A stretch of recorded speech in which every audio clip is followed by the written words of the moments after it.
Olive Tree Community Spokane presents our Boker Shabbat or Sabbath morning teaching. We welcome the congregational leader from Sh'ma Yisrael as he begins this presentation to our congregation.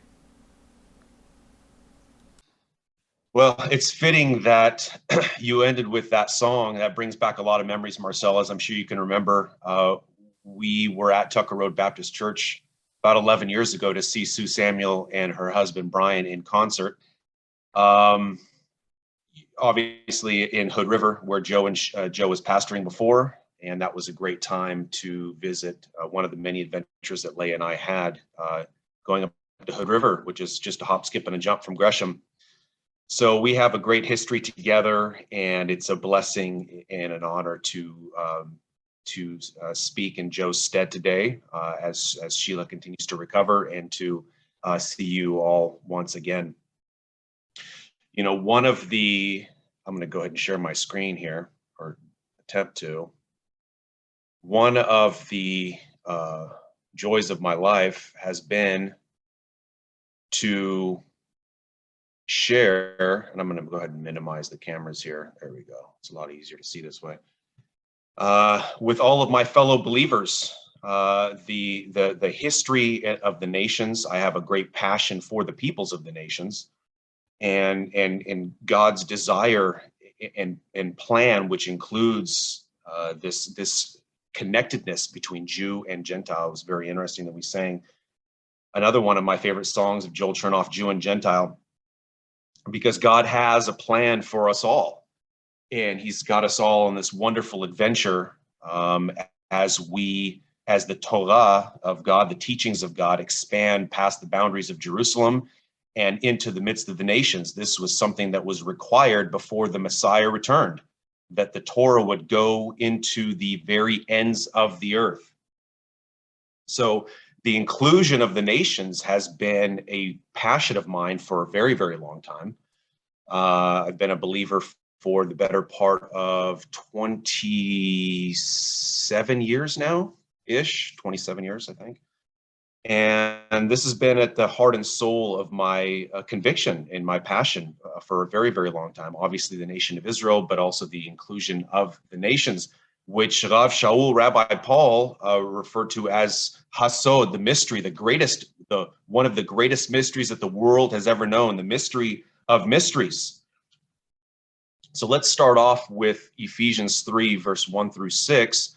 For this reason, I, Shaul, the prisoner of Yeshua, for the sake of you Gentiles, if indeed you have heard of the stewardship of God's grace, which was given to me for you, that by revelation there was made known to me the mystery, as I wrote before in brief. By referring to this, when you read, you can understand my insight into the mystery of Messiah, which in other generations was not made known to the sons of men, as it has been revealed to his holy apostles and prophets in the Spirit.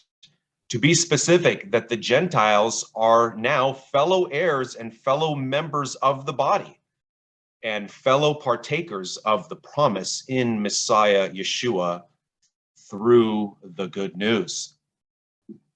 You see, the subject of the inclusion of the nations into God's redemptive plan is a vast one. And over the years, via this passion that I've had for the peoples of the nations, I've sort of dilated down this subject to encapsulate it into several courses, into several classes, to really help people understand, people who are entering into Messianism, Messianic Judaism, a more Hebraic perspective of the scriptures, to help them to understand their place in this realm of ownership, of stewardship, to be a teammate with the Jewish people and with the nation of Israel the world over, as we enter into the end of the age, as this Messianic kingdom progresses and moves forward into the Messianic era. It's critical that the peoples of the nations, those who are not ethnic Jews by birth, understand their role and their place in the scheme of things. One of the greatest examples of passion of peoples of the nations for the Jewish people took place during the Holocaust. And of course, anyone who's been to Jerusalem and visited Yad Vashem, you know that there is a strip of sidewalk which includes trees planted for the righteous of the nations, of which Corrie ten Boom belongs, which Oskar Schindler belongs, and many others. Of course, people who gave themselves for the sanctification of the name and suffered martyrdom on behalf of God's holy people and God's holy name.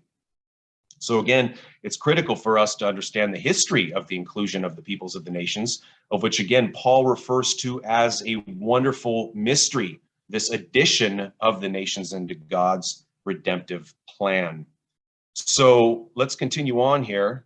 And one of my favorite texts in Ezekiel chapter 47 has to do with God's inevitable plan of inclusion on a much higher level, and how he incorporates the peoples of the nations into his end day plan.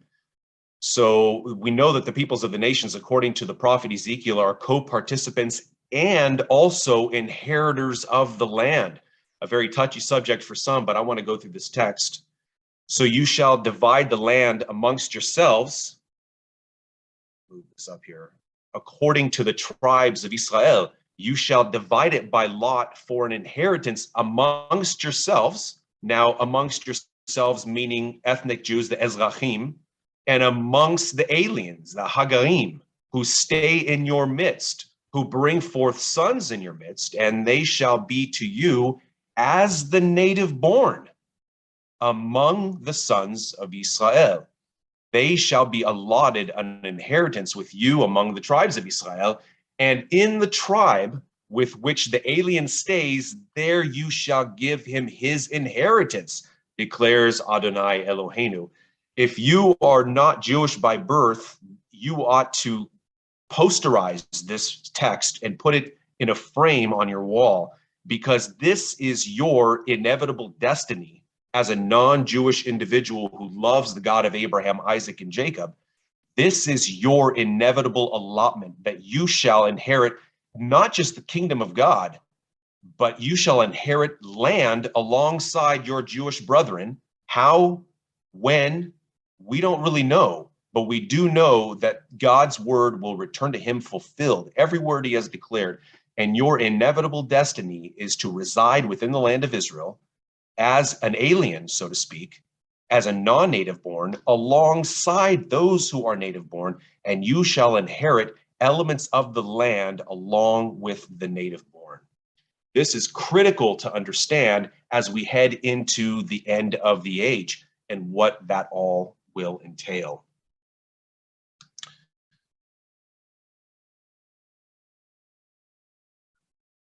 Let's see here.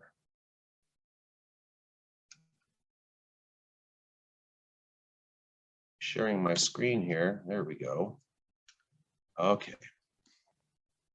So let's go back in time a little bit before there were two types of people, and go back sort of to the origin of things, or the establishment of the origin of things, the place of non-Jews within God's community. So the idea, most of you are probably aware of what halakha entails. Halakha is a way of walking, and it has everything to do with how we walk before God. It's our spiritual, our religious expression, how we participate in God's covenantal program, how we walk out his mitzvot, his commandments. This is all encapsulated in the concept known as halakha, from the word halach, which means to walk. So the idea, the connotation is a forward progress. As we obey God's commands and as we walk in his ways, we are walking forward with him in the midst of the kingdom of heaven. So this initial halakha, this place of the walking of non-Jews and what that entailed, was established by God for Noah and his descendants. Of course, we know in Genesis chapter 9, 1-7, there were 4 commands specifically that were given. And before these commands were given, what we see here initially is effectively is the codification of God's rules and God's commands. Because post the Garden of Eden, we don't have a listing of God's commands, so to speak, aside, and this is effectively one of the first, if not the first example of a codification of God's commandment program for the peoples of the earth. And so after the waters receded, and let me go back one step prior, God, the people of the world had to have known the differences between what is right and what is wrong, correct? Had they not known in their hearts the difference between wickedness and righteousness, God would not have had the ability or the right, according to how he operates, to destroy the world. The people had to have known that what they were doing was wrong. And so before the codification of official halakha, the codification of God's commandments for the peoples of the earth, people had those commands written upon their hearts. Now we know that they are codified on paper, so mankind is beyond excuse. Okay, we may deny our hearts and what is on our hearts, but we cannot deny the encapsulated words, the codified words of God on paper passed down from generation to generation. So these commands, this post-diluvian, be fruitful and multiply, same command that was given to Adam and Chava in the garden, and meat will now be added to the list of things to eat. Number 3, eat no flesh with blood. And number 4, do not murder. You remember what it said, that if mankind takes another individual's life by another individual, should that individual's life be taken, right? So those are the sort of effectively the initial codification of that. So from this idea, because Noah effectively was before the establishment, obviously, of Abraham, the Hebrews, the Ivrim, so to speak, we have what's known as the Noahide laws, which this is sort of the evolution of these Noahide concepts, these 4 codified edicts given to Noah. This was built upon by the rabbis within the Talmud, this Jewish compendium of rabbinic interpretation. So the Noahide laws effectively became these 7 ideas, these 7 rulings that were required of all non-Jews in order to be considered righteous Gentiles, so to speak, in order to help facilitate for yourself a place in the world to come. So we have 6 negative commandments, which is, of course, do not blaspheme, no idolatry, no sexual immorality, no murder, no robbery, no eating blood and strangled animals. Of course, you see that revisited in the book of Acts as well. And then you have one positive, or you shall do commandment, and then you shall set up courts known as the Beit Din, or the houses of judgment, in order to ensure the observance of the prior 6 negative commandments. Okay.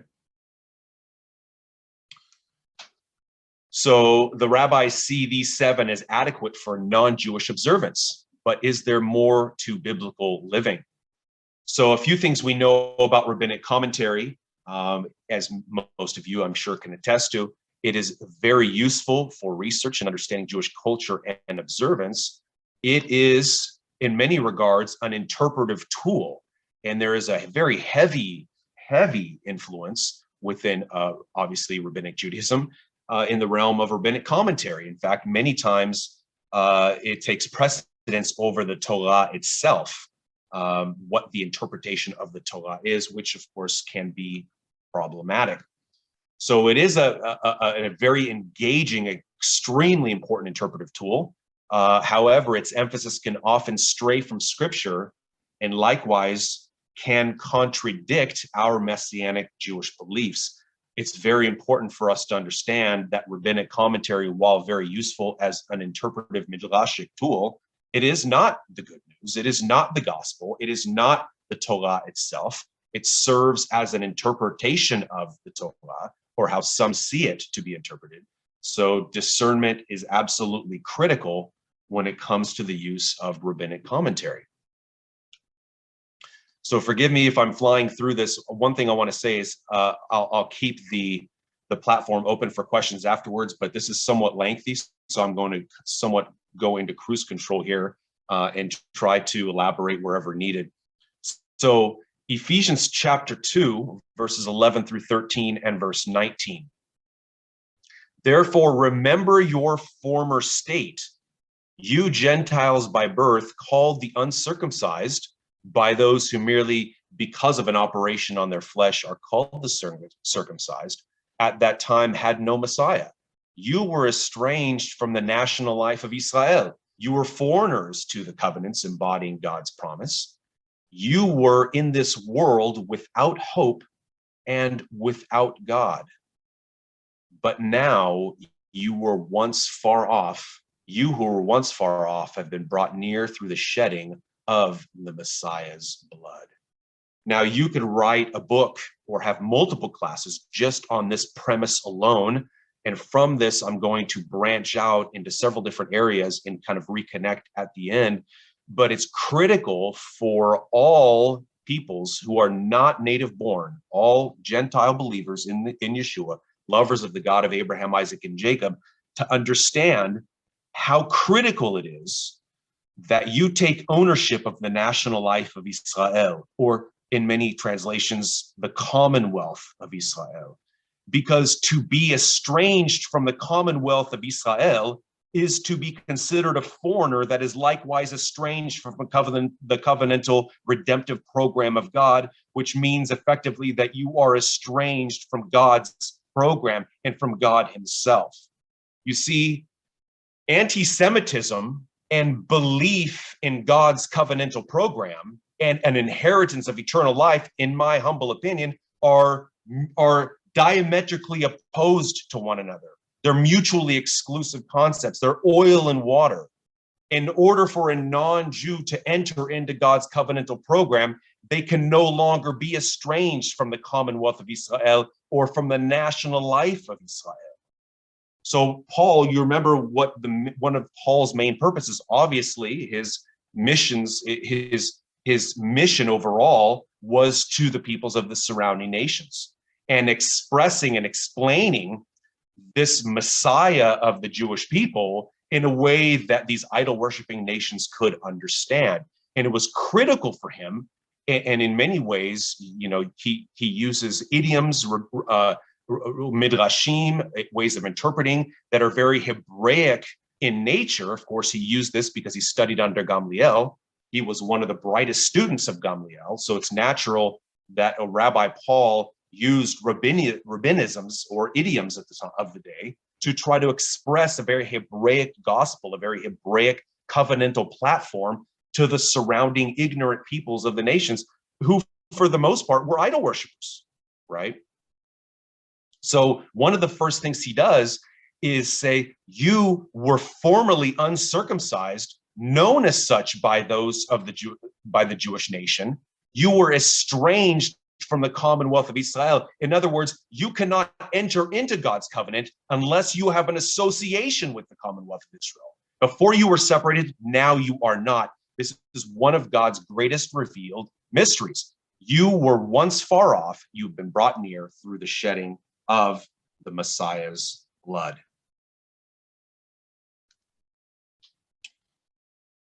So then you are no longer foreigners and strangers. On the contrary, you are fellow citizens with God's people and the members of God's family. So verse 19, Shaul used an interesting word for strangers or foreigners, depending on the order and the version. So this word, this idea of xenos, which literally means guests and implies those who are guests at a party. So let me ask you a question. What usually takes place at a party when the party comes to an end? Those who host the party remain at their home, while the guests who enjoyed the party for a period of time, they go home, right? It's the same thing when we have people over for dinner. We host people over to our home. We're the homeowners. The people for a season get to enjoy the meal, but inevitably they go home, they leave the house, right? So this idea of being the uncircumcised foreigner, the stranger, this is how Paul refers to the peoples of the nations and how they used to be. you used to be invited guests, but you didn't have a place there. You had to go home, right? On the contrary, now he says, you are fellow citizens with those who are native born, with God's people and members of the family. And it's interesting, this idea of xenos and this Grecian concept that really goes pretty deep into the idea of being a guest in someone's home and what that entails. It's fascinating that Paul utilizes this word, because effectively he says, you used to be a guest. You used to only be invited for dinner, but guess what? Now you get to live in the same house. You're roommates with those who are circumcised.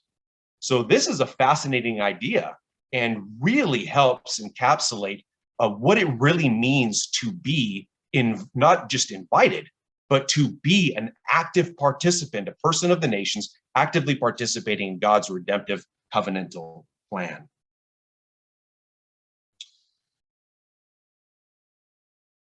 So let's look at this idea of a guest. I think I've got more. Okay, so Shaul is saying that those who were once guests now are going to live in the same house as the owner. Long before we get to the time of Rabbi Paul's meetings, we see the first example of a stranger, or the first example of a guest. Can anyone guess where? We've got Breshit, Genesis 23:1. We see that Sarah, Avram's wife, passes away at the age of 127 years old. Abraham mourns for her and then rises to ask a favor of the sons of Chet. Many of you remember that Torah portion. Abraham states the following: I am a stranger and a sojourner among you. Effectively, I am a guest. Give me a burial site among you that I may bury my dead out of my sight.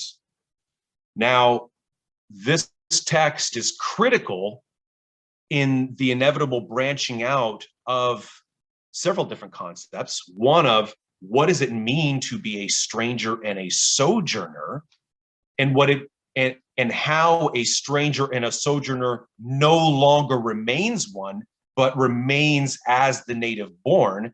But also, this was the first example of let me rephrase that, was a continuation of the procurement of a deed in the land of Israel, where Abraham now is securing land that inevitably will be seen as an ownership idea. This is the establishment of a deed in the land of Israel, and it shows a historical tie between Abraham and his descendants and the physical land of promise.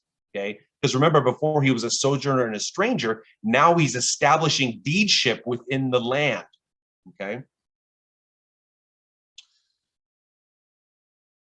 So Abraham states, I'm a stranger and a sojourner among you. Give me a burial site amongst you. Now, the word for stranger is ger and comes from the root gur. Okay. And the ger is an alien. And again, this is a precursor to the euphemisms that Shaul used, this idea of xenos within the Grecian language of those who were temporary residents or guests. So the ger is an alien, a temporary inhabitant, a stranger living outside of their country, coming from the root gur, to sojourn, to dwell in, with, and to abide.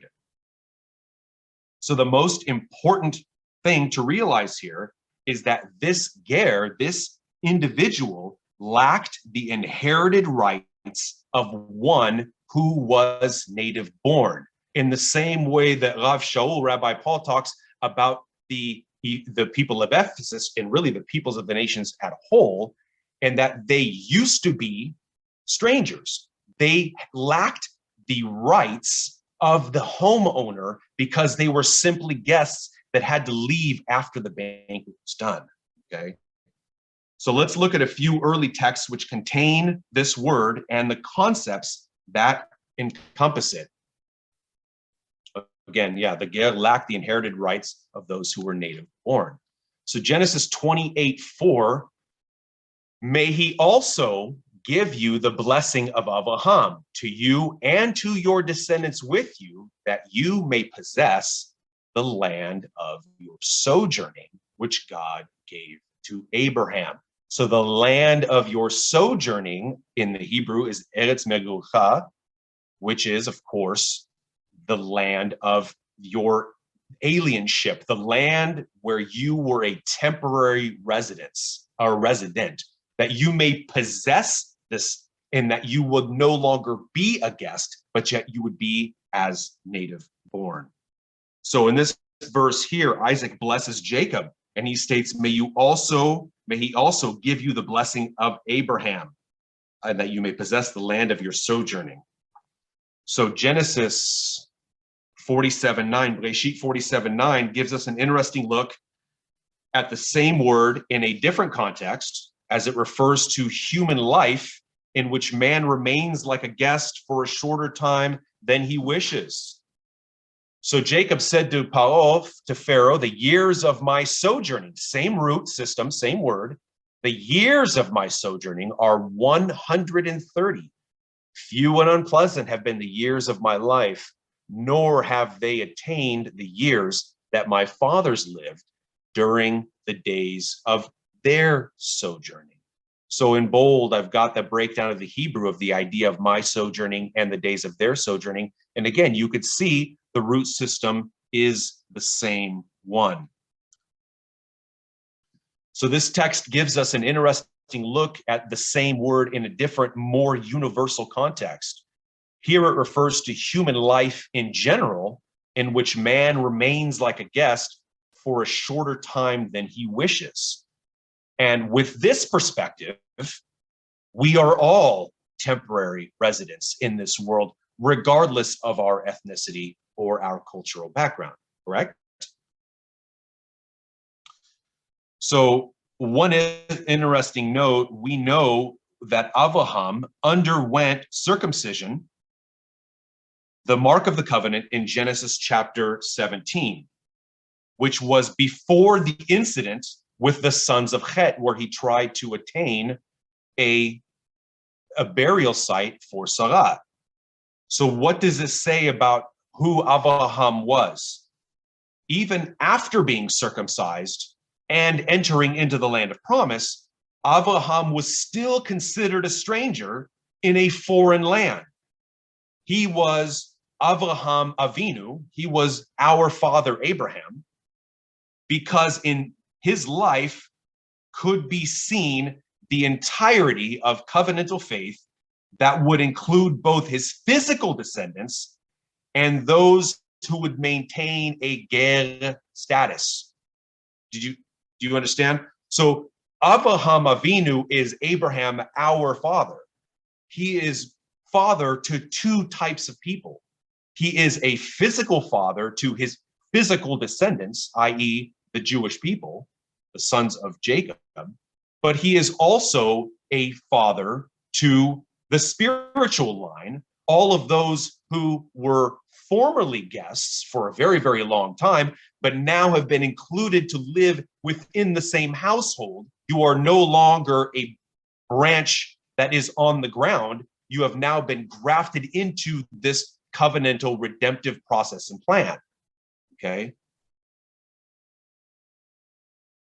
And this all inevitably leads us to no other place than the Exodus experience. 400 years of slavery provided the backdrop, which would make the picture seen in Abraham's life a reality. So let's continue on. Remember, the mixed multitude left Mitzrayim, left Egypt. And there's all sorts of debate as to what constituted the mixed multitude.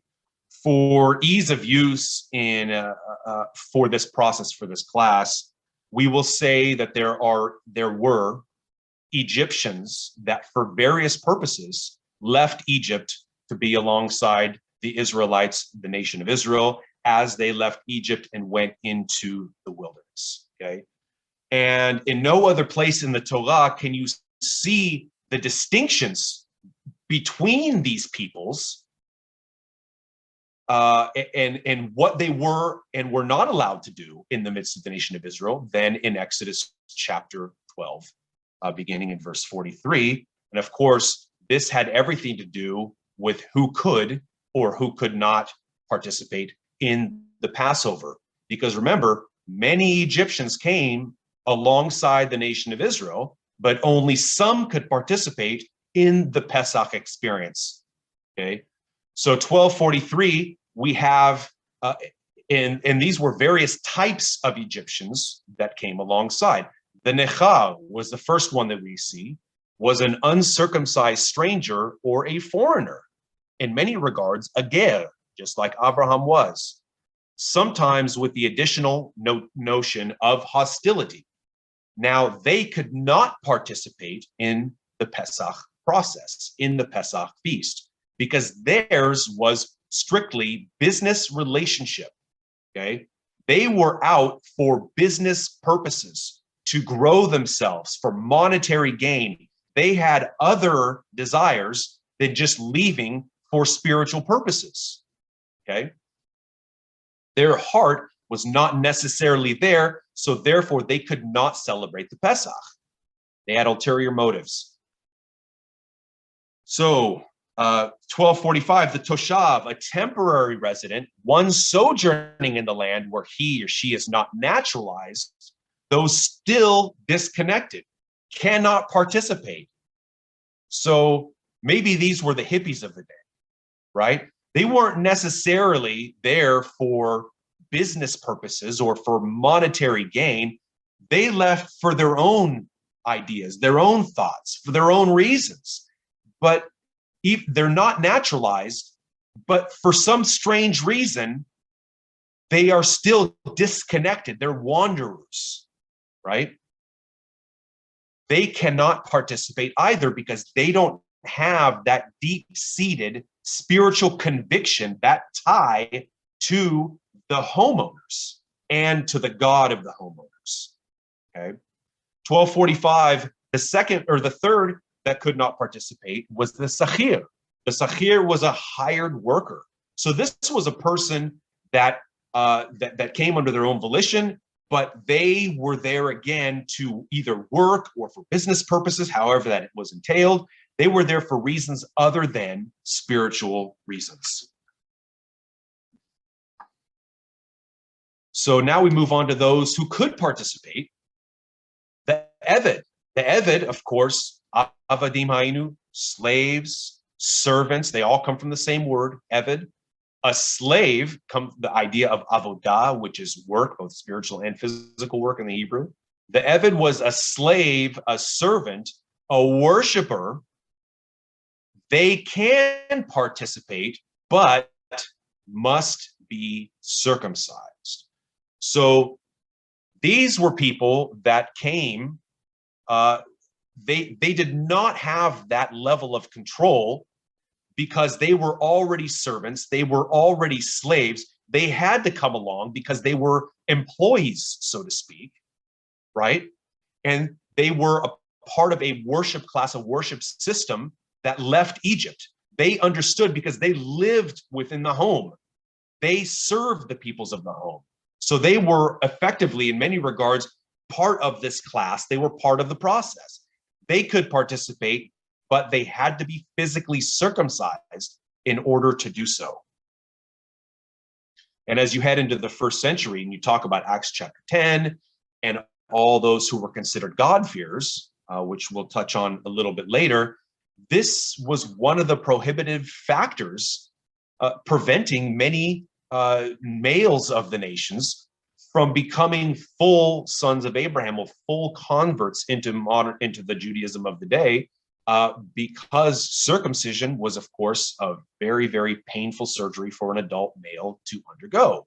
So that was the prohibitive factor for the overwhelming majority of men of the nations who, and as such, they remained in the God-fearer classes or the God-fearing class, okay? So this could not have been easy. If you wanted to participate, you had to be physically circumcised.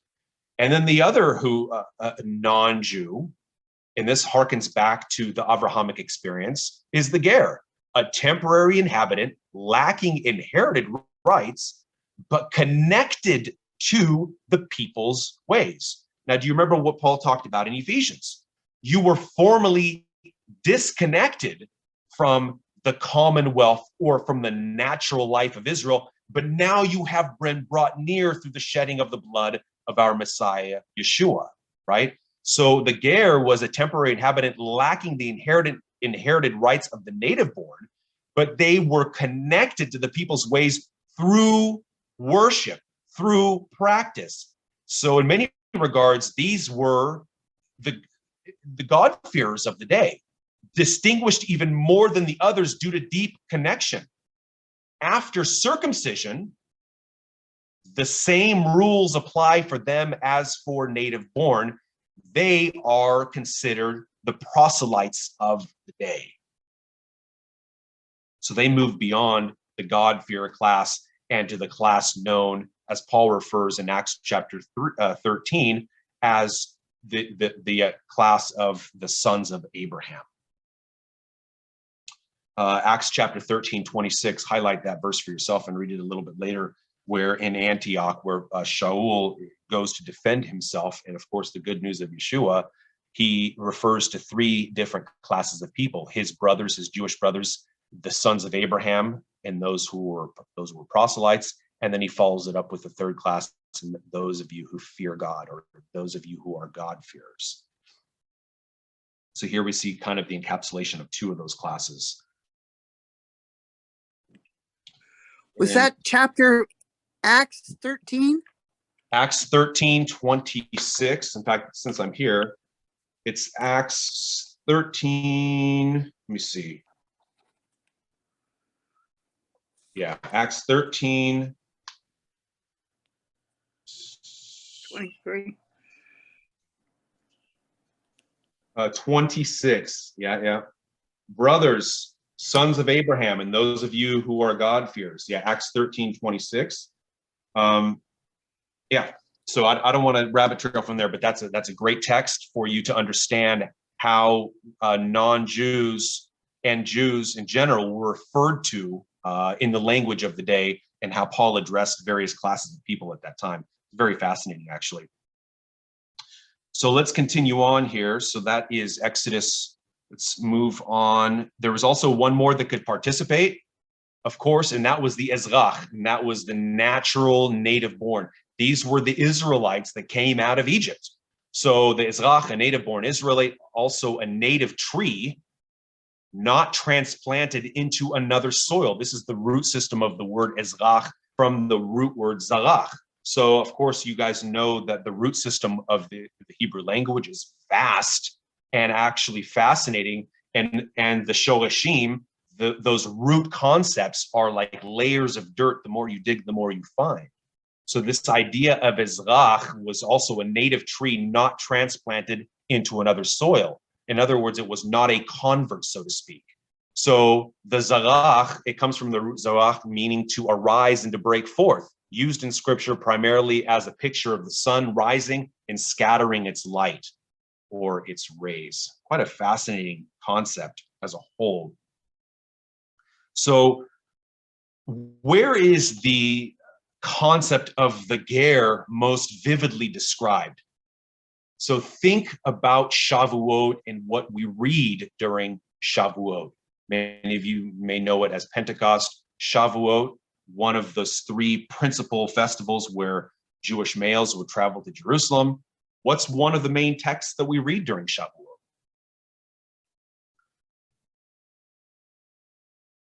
Let's see here.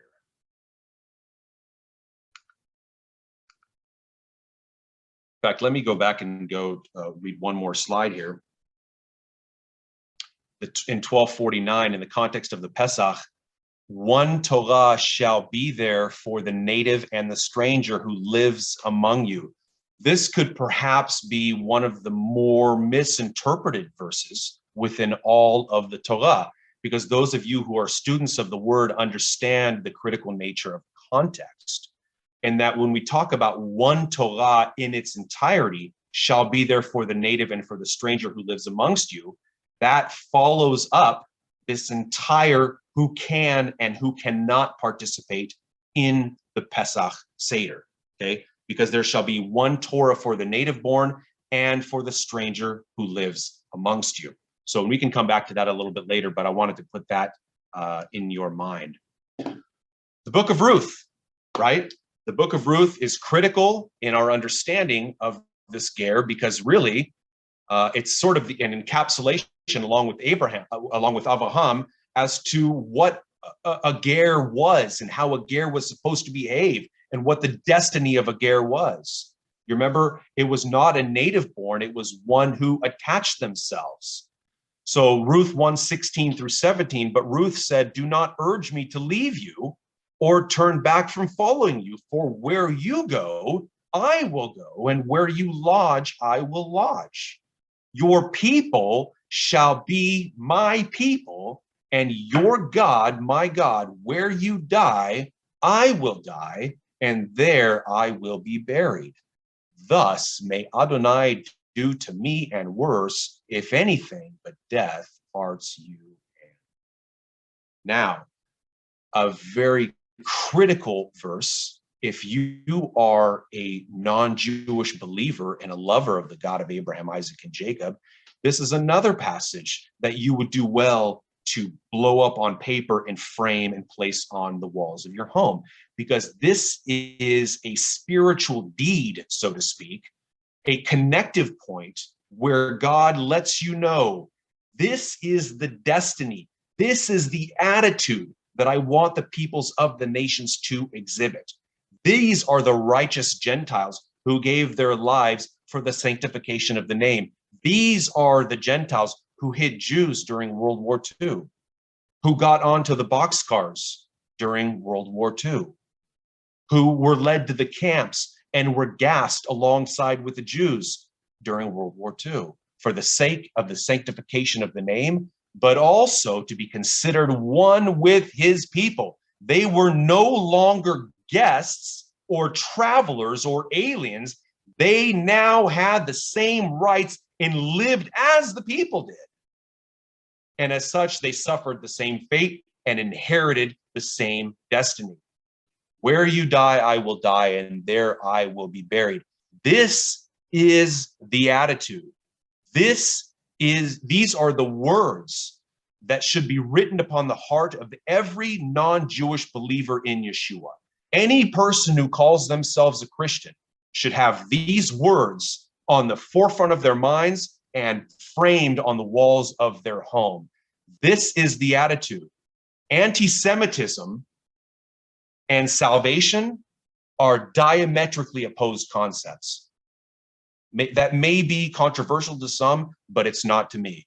The biblical premise is, if you love God, the byproduct of that is you love his ways and you love his people. And then you love the past, the present, and the future destiny of his people. And you love his word, which was written for his people and by his people. Thus may Adonai do to me and worse, if anything but death parts you and me. Do not let anyone separate you from God's people and from the covenants that he made with his people. Critical for us to understand.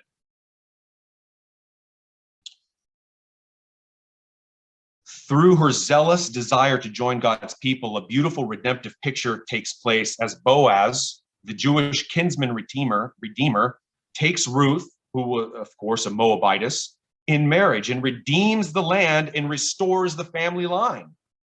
A young man named David would eventually become their great-grandson, and Messiah would likewise descend from this line.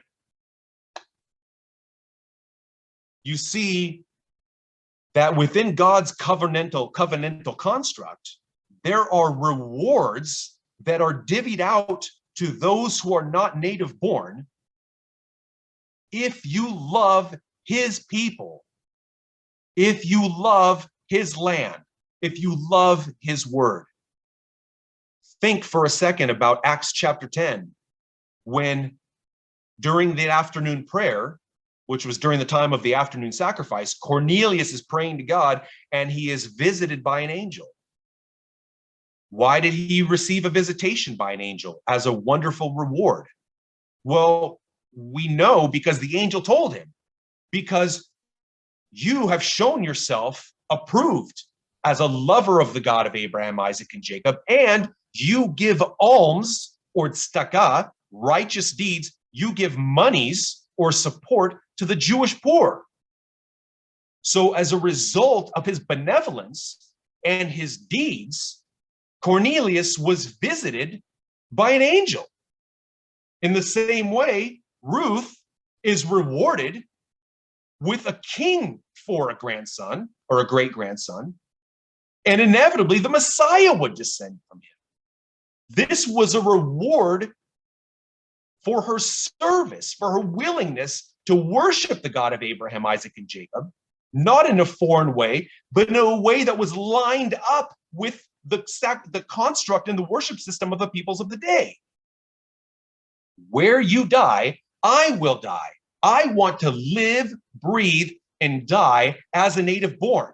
That is the lot of every Gentile believer. And you will be rewarded as such. Thus may Adonai do to me and worse, if anything, but death parts you and me. If you consider yourself a Gentile believer, a Christian, whatever term you connect with yourself, Messianic believer, some people refer or prefer some terms than others. I will tell you that you should be praying that same prayer. Those words should be on the tip of your tongue. You should not be so willing to part this earth other than via death, if that means separating you from the people of God. Plain and simple. This is what Ruth proclaims, and this is what all Gentile believers should be proclaiming.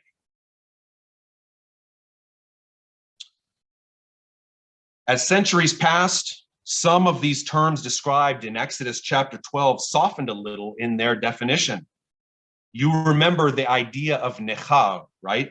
The one who could not participate in the Pesach Seder and who had a somewhat more business-oriented, financial-oriented desire and agreement to be with the people. Even at times was a hostile connection to them. Well, it looks like there was a change of heart in many of these folks, and they are addressed by the prophet Isaiah. So again, this is the progressive, the evolutionary nature of these terms as the decades became centuries.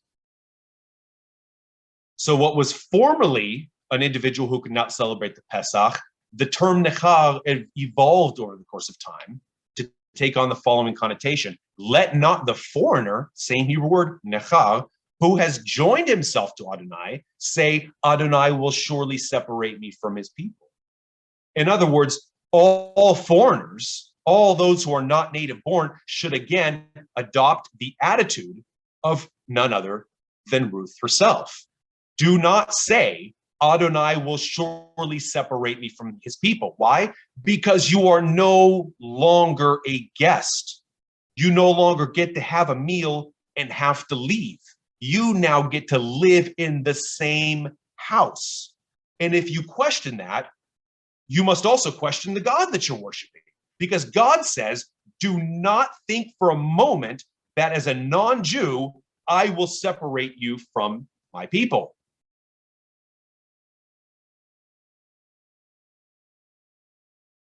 Isaiah 56, 6-7, also the foreigners, again, a nechar, who join themselves to Adonai to minister to him and to love the name of Adonai, to be his servants, everyone who keeps from profaning the Shabbat and holds fast my covenant, even those I will bring to my holy mountain and make them joyful in my house of prayer.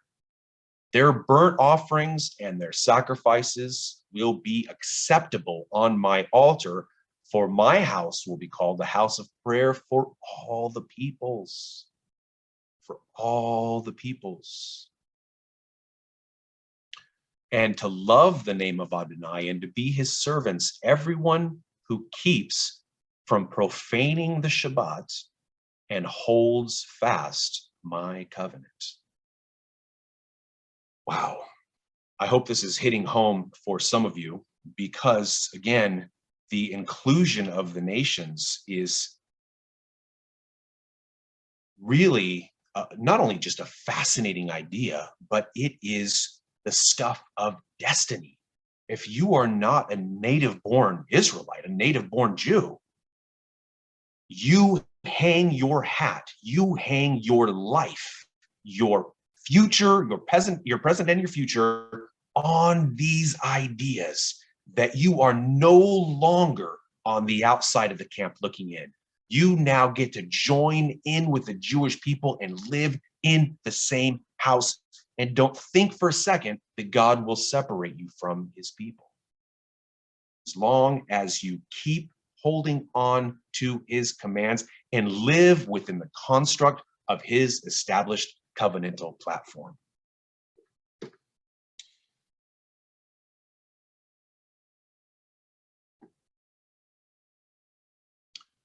So the word nechal over time slowly became synonymous with beger, in that it described a person who is not just temporarily residing in the midst of God's people, but also actively participating through covenant. Now, as we enter into Habrit Chadashah, or the new covenant, the renewed covenant, we see that things have changed as a result of the Babylonian dispersion and the subsequent return to the land. Fear of assimilation helps to establish a system of worship that will become halakha during the first century, a way of walking within the first century. We know that over the course of time, these oral iterations, these oral ideas were inevitably codified. That began during the Babylonian dispersion. These formed the idea of fence establishment. They established fences around the commands that had to be toppled over as a protective mechanism before the command itself was violated. Okay. Paranoia was the order of the day. And at this time, the attitude towards non-Jews was almost exclusively negative. There was a vicious cycle that was created due to occupations, invasions, wars, and persecutions. The more the Jewish people emphasized their election, the deeper the hatred of the surrounding peoples. The more the hatred, the more insular the Jewish culture would become. Before we get into that, I want to read one final verse, Colossians 1:22 through 1:21 through 22. And although you were formerly alienated and hostile in mind, engaged in evil deeds, yet he has now reconciled you in his fleshly body through death, in order to present you before him holy and blameless beyond reproach. Another great example that Rav Shaul, the Rabbi Paul, uses to describe, to connect to those who were formerly alienated and hostile in mind, engaged in evil deeds. Now you have been brought near to him and into the house via the sacrifice of the Messiah himself. So again, paranoia was the order of the day within the first century. Why do I say that? Because much of halakha is based on fear principles, okay? Judaism as a whole, the Jewish people, the establishment of Judaism was built on the idea of the prevention of assimilation, the fear of being assimilated into the nations. And one way that people were prevented from assimilating into the nations was by the codification and the establishment of a religious construct and service, prayers, that would really help bring together the Jewish people regardless of where they were dispersed to, okay? And the nation of Israel did not want to be struck again for their waywardness, their stiff-neckedness, and their sinfulness. because what was the inevitable result of those actions? Where they were dispersed to foreign lands, right? So the codification of these fence ideas, these protective mechanisms, started in Babylon, and it led inevitably to Pharisaic expression and lifestyle in the first century. These fences helped protect the commandments themselves from being broken, because the Jewish people and the religious leadership of the day recognized and knew, they realized that if we don't protect the commandments, it's going to be too easy for the Jewish people to fall into waywardness again, and thus another dispersion would be visited upon us. Okay? So as a result, more and more paranoia rose to the surface, and more disgust and disdain for the surrounding peoples and their lifestyles grew within the hearts of the religious leadership within the land of Israel. So the first century Jewish attitude towards non-Jews was not exactly a great one, okay? Gentiles pollute everything. They make everything unclean. Doesn't that make you feel good? Gentiles were known as children of destruction. Marrying a Gentile is a capital offense. Killing Gentiles counts as righteousness. Do not sell or rent land to the Gentiles. Gentiles have no world or no share in the world to come, which is really the antithesis of what the Noahide edicts and the Noahide laws came to represent. That in order for a non-Jew to be able to enter into the kingdom of heaven, they had to, at the very least, abide by the Noahide laws. Okay, so the Gentiles who opposed Pharisaic teaching and authority during the early days had no share in the world to come. So during the days of Yeshua, the land of Israel was separated into what was known as 10 degrees of sanctity, which saw the entire land as holy, with the holiest place being the temple in Jerusalem. Everything outside the land was considered none other than darkness and death. The very dust of a heathen country was considered like a grave, bringing ritual impurity to all those that came into contact. When one came back from a journey and entered back into the land, they would shake the dust from their feet to symbolize leaving death behind. In Matthew 10:14, Yeshua instructs his disciples to go to the lost sheep of the house of Israel, announce that the kingdom of heaven is near, proclaiming, but if the people of a house or town will not welcome you, and if they will not listen to you, leave it and shake its dust from your feet. That place would consequently be synonymous with a graveyard. Do you see what I'm saying? You see that Yeshua used the words and ideas of the day as descriptive factors in how he instructed his disciples to go forth. So effectively, if you went into a Jewish home and your words were rebuked and you were kicked out, the lot of that home, the destiny of that home was no different than the darkness and the graveyard and death that the surrounding nations represented. You were to treat that home as though they were a surrounding nation. Kick the dust off of your feet, lest you pollute the next place that you go to with that dust. It's really a fascinating concept and a bridging of the gap between the ideas of the day and how Yeshua would incorporate those in the lives of his believers, of his disciples.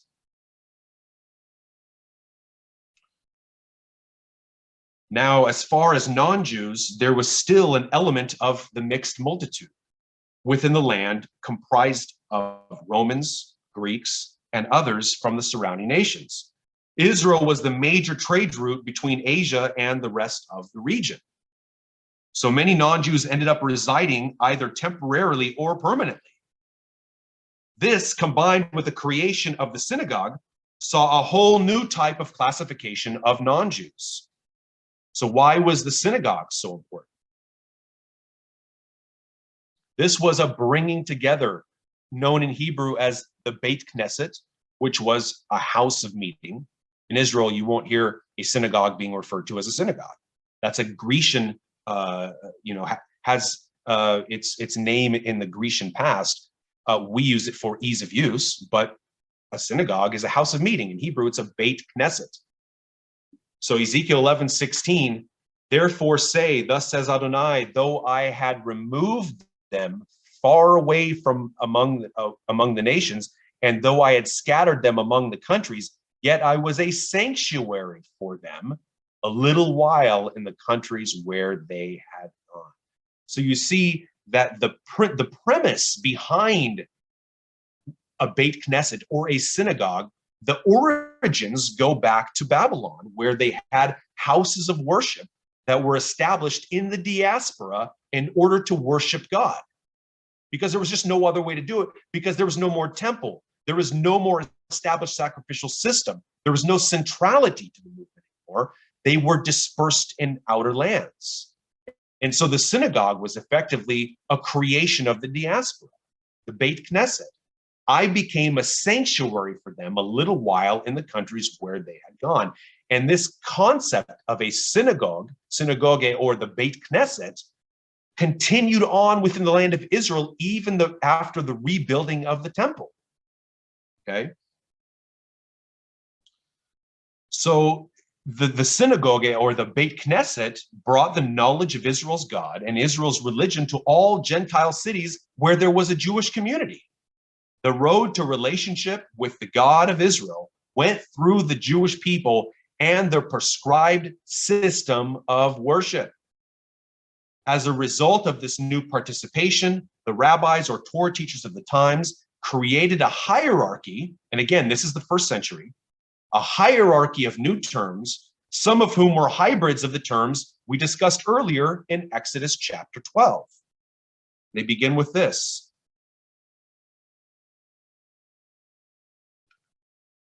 Idolaters, the pagans, generally all goyim, encapsulated in this idea of the nations. Remember, you kick the dust off your feet when you enter into that 10th sphere. Remember the 10 degrees of sanctity? That 10th degree, as you enter the outside of the land, kick the dust off your feet, lest you pollute even the outer ring within the nation of Israel with the dust of the surrounding nations. These were the pagans, the heathens, the goyim, the nations of the day. Number two, the ger toshav. So this is a combination of two terms found in Exodus chapter 12. These were foreigners, non-Jews living in Israel who wanted to be saved. Okay. Now at that time, the way in which a non-Jew could be reconciled at the very base level was observance of the 7 Noahide laws. So the ger toshav was the furthest ring on the exterior of a non-Jew who wanted to love the God of Abraham, Isaac, and Jacob and have a place in some capacity in the world that is to come. They could become, if they chose,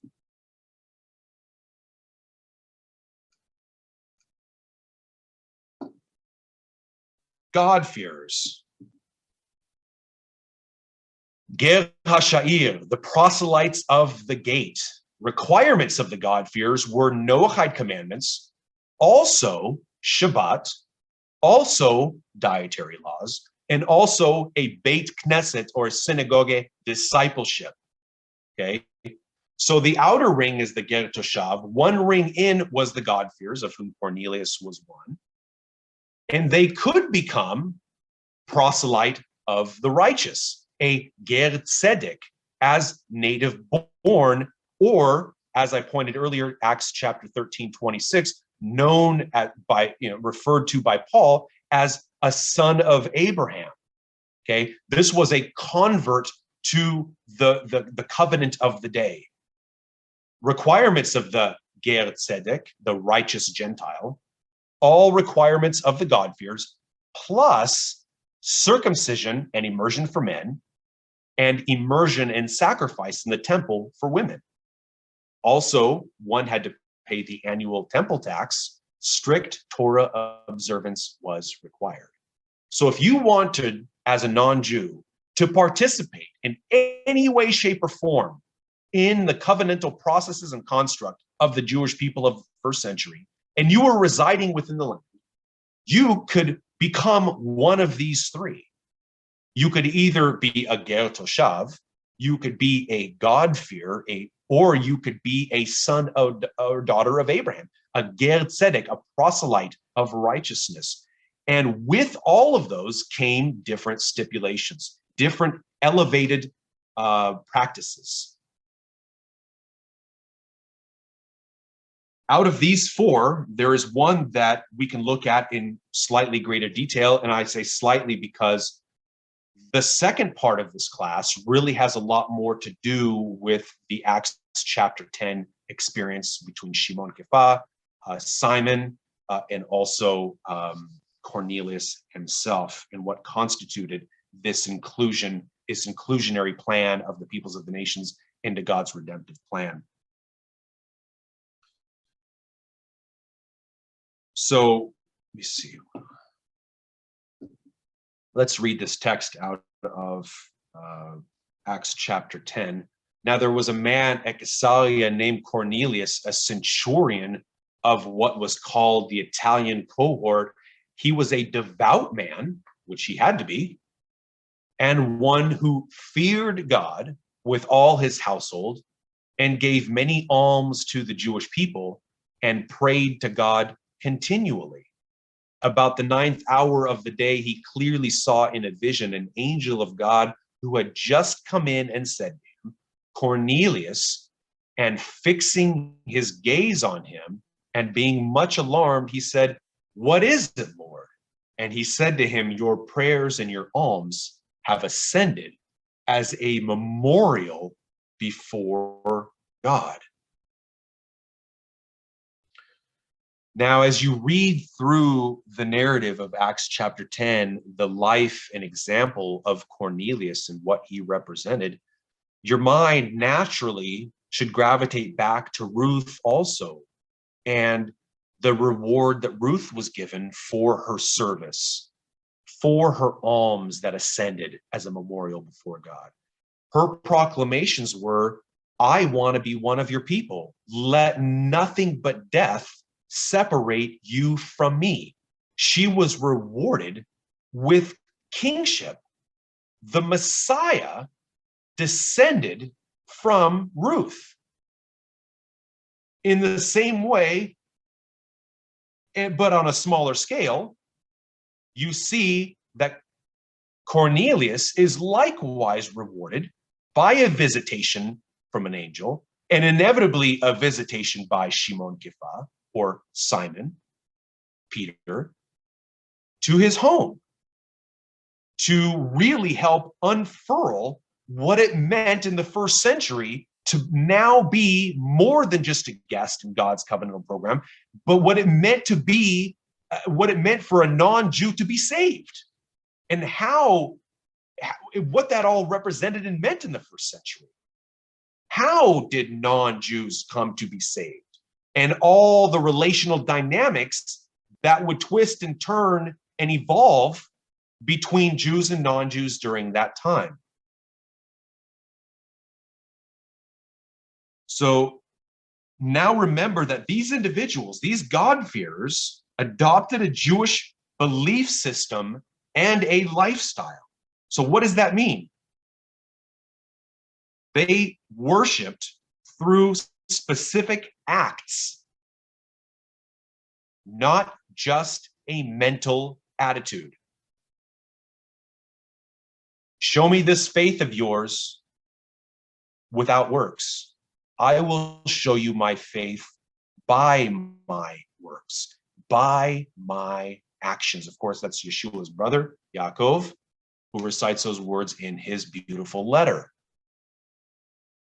Show your allegiance not just via mental exercises, but by actions.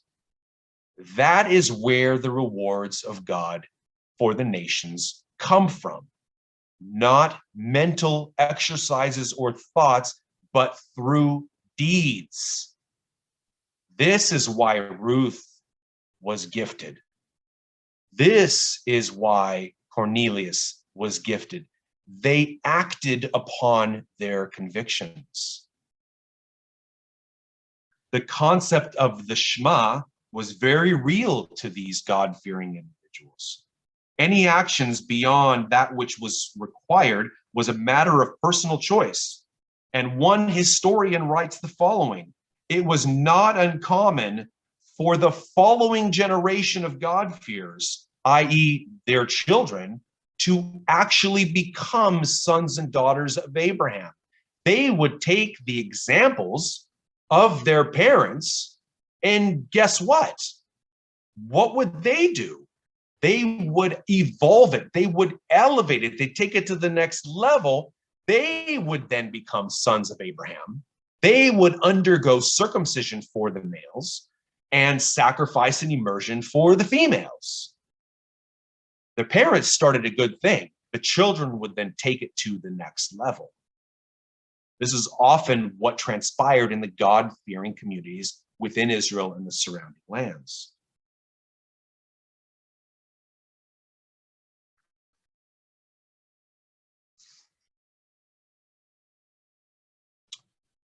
When speaking of the actions of God-fearers, Cornelius's actions are quite telling. First of all, he and his family not only feared God, but they were devout.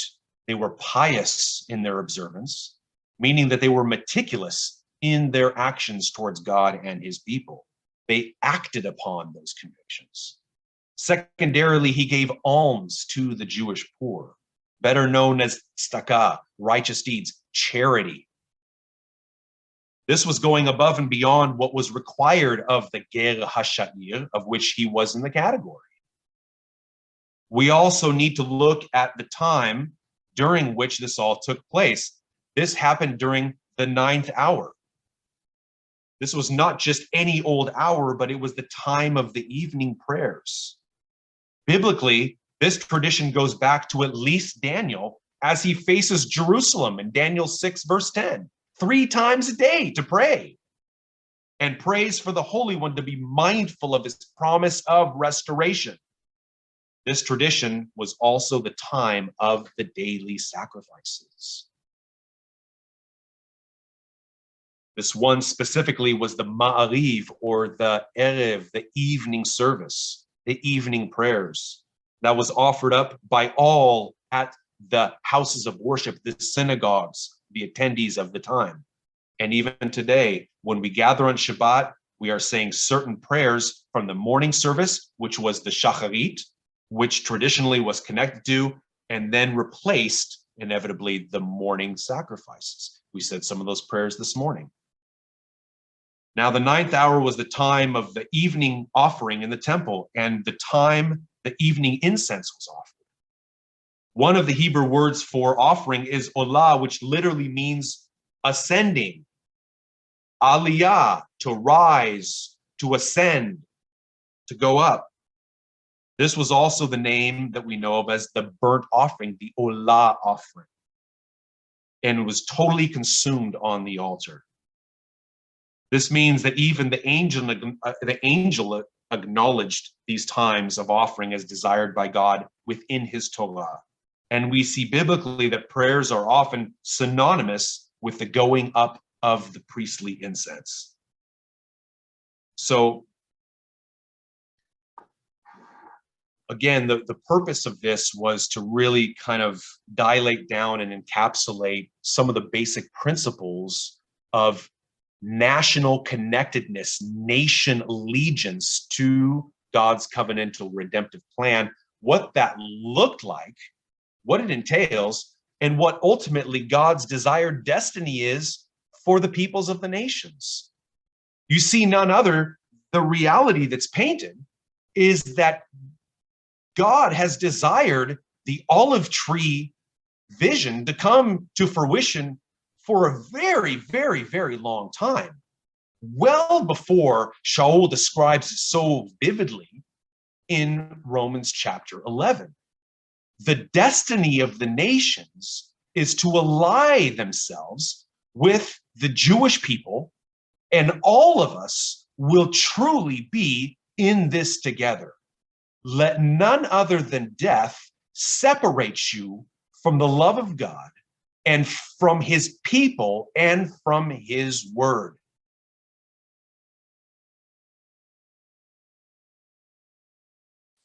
And I won't get into the nitty-gritty of controversies that can sort of sprout from this principle, because for a very long time, as national salvation or nation salvation has separated itself from a connectedness to the Ezrachim or to the native born, gave rise to principles that saw division between Israel and the nations, when in all reality, beginning, from Noah and into Abraham, Isaac, and Jacob and beyond, especially seen in Ruth and in Cornelius and others, we see that God's desire couldn't be further from that.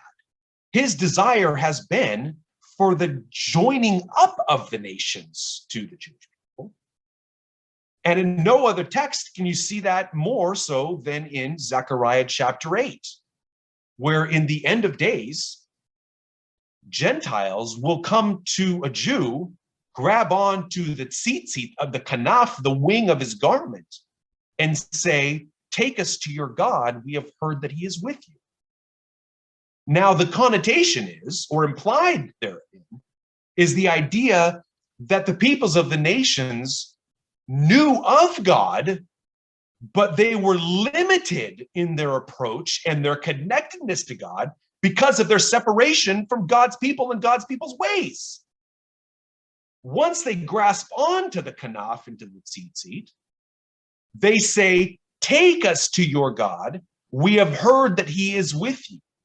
In other words, maybe we've been missing out on some revelation. Maybe we've been missing out on certain characteristics of God, how he operates, and inevitably what his plan and our destiny is, because we have separated ourselves from God's people. But now, anyone on this call and millions of others the world over have taken the words of Ruth and internalized them and now live through action. Their convictions have become their actions now. And you are following suit that lest death separate us, I'm not going anywhere. I'm not leaving the side of the Jewish people. If I have to get placed on a boxcar and go to a camp, guess what? I'm going. Nothing but death shall separate you as a Gentile, lover of the God of Abraham, Isaac, and Jacob in the Messiah Yeshua, from the nation of Israel, other than an untimely earthly death. We are in this together.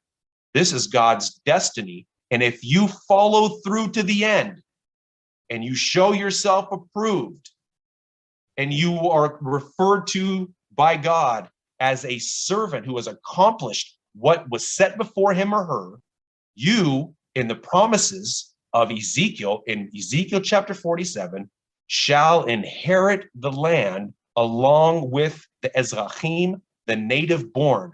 You will reside in a land with God's people. Because ultimately, again, oneship, ownership, acting upon these convictions, true unity in the Messiah sees Israel and the nations united as one, separated only by death. This is your lot. This is your destiny. Amen.